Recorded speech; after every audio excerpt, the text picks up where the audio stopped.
Shalom, shalom. Y'all feeling out there today? My name is Sar, and David, I'm Martazar Yambeng, Yasha'Allah. I'm here today to bring forth knowledge. Ya Baraka, Ya Baraka, Ya Hawa, Ya Hawa, Waya Shamaka, Waya Shamaka, Ya Hawa, Ya Hawa, Ya Ayahawa, Ya Ayahawa, Panyawa Al-Yak, Panyawa Al-Yak, Waya Khanka, Waya Khanka, Ya Hawa, Ya Hawa, Yasha'Ayahawa, Yasha'Ayahawa, Panyawa Al-Yak, Panyawa Al-Yak, Wayasham, Wayasham, Laka Shalom, Laka Shalom, Yahweh Bahasham, Yahweh Bahasham, Yahweh Shah, Yahweh Shah, Barak Rapah, Barak Rapah, Yahweh, Yahweh, Yahweh Bahasham, Yahweh Bahasham, Yahweh Shah, Yahweh Shah, Barak Rapah, Barak Rapah, Yasha'Allah, Yasha'Allah. Israelites and know the Israelites, and they uphold the Israelite culture, and they stand firm that they're Israelites. Now, before I begin the presentation, I'm proving that there's historical, archaeology, and biblical Tanakh, or what you know as Old Testament facts of the enslavement and exodus of the Ibar Yasha'Allah, or Hebrew Israelite people during 1446, 1447 BCE.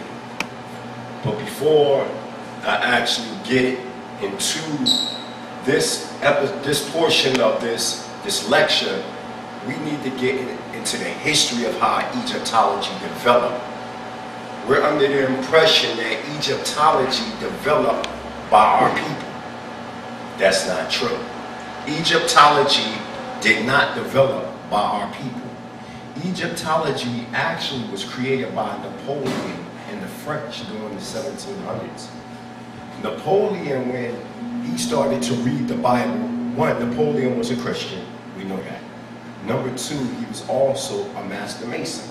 Now, Napoleon, his whole objective when he went into the land of Egypt originally was to prove that the Bible was authentic. That was his purpose originally, to go into Egypt about proving the Bible's credibility of historical accuracy. And he placed the chronology or the Egyptian dynasties based upon seeing the names Ramses II, or the word Ramses in the book of Exodus chapter 1 verse 11. This is where he actually starts to break down his thesis that Ramses II was actually the pharaoh or the Pharaoh that enslaved the children of Israel. So from that, the date of the Exodus he placed between 1224 to 1290 BCE. And from that, this line of information has been trickled down to us from generation to generation. You got to remember, during this time when all this is going on, our ancestors are in slavery. You understand what I'm saying? So whatever they gave us, that's what we took in. Now, when supposedly our ancestors were free during 1865, during the Emancipation Proclamation, we started to go to their universities. You understand what I'm saying? And we started to learn from these Edomites. And when we started to learn from these people, what did we pick up? We picked up the concepts of how they view Egypt and Egyptology. Nobody can show us that Egyptology was created by anybody from our people. So we know that this is something that was just recently created amongst Europeans to do what? To not only just control the artifacts in ancient Egypt, but to access power from the ancient Egyptian monuments, and to fulfill the prophecy of Deuteronomy 28 verse 68, when he said, I will bring you back into Egypt again, but this time in ships. So for that prophecy to be fulfilled, then how else could it be fulfilled unless we see Egypt again? Now, there's a picture. Me and my wife, we just finished being interviewed at the House of Consciousness with brothers that deal on that plane. There was a picture at the House of Consciousness that Brother Sarnetta has. It's a recent picture of Barack Obama and Michelle Obama. Now, when you look at this picture, you'll see Barack Obama dressed up as a pharaoh. And then you'll see Michelle Obama. In the background of the picture, on your left side, excuse me, your right side, you will see old Egypt.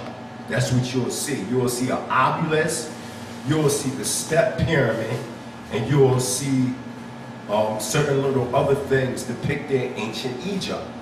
On your left-hand side, you see the Washington Monument, or the obelisk.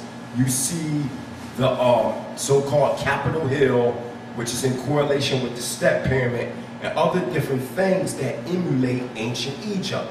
And you have Barack Obama, and you have Michelle Obama on the left-hand side, and Barack Obama on the right-hand side. They're showing you in the symbolism that Egypt is here again. Now, we know through the genealogy of Barack Obama, he's a Hamite. There's no getting around that. How do we know that? We know that his mother is of so-called Jewish descent. She's a Khazarian, and she's a part of the Illuminati. His father is actually a Cushite from Ethiopia that was stationed in Kenya.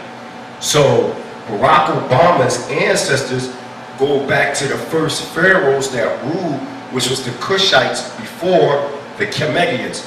Now I want to show an image of the Cushites and the Comedians. Hold on for a second, I'm going to pull it out. Here it is right here. This is the images of the true Israelites. This is the name of the booklet. Images of the true Israelites. And within Afrocentric circles, they teach that everybody is the same. That's basically what they teach. It don't matter what color you are, everybody is the same. I'm going to show you a picture of Mitzrayim, the descendants of Mitzrayim, and I'm going to show you pictures of the descendants of Cush.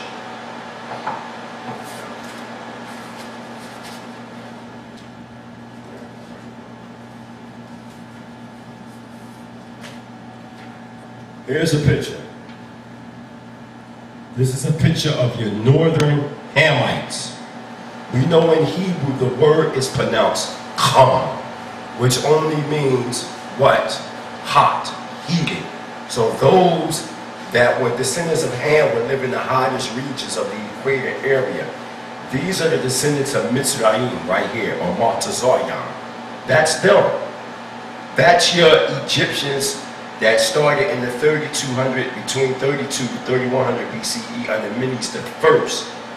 The word Matazayah means embanker of the sea in ancient Hebrew. Embanker of the sea was the Nile River being embanked by Menes the First. These are your ancient Egyptians. A lot of these people that you see right here wore wigs. They didn't even believe in growing their beards. They didn't believe in growing their hair, any of that. And Hamitic people grew little hair as well. Now, here's a picture of your southern Hamites, or your Cushites, what they call the Nubians. Now, if you look carefully, you can see a clear difference. Now, I'm going to put both pictures up so we can see with our own eyes. Now, these is off the walls of Egypt.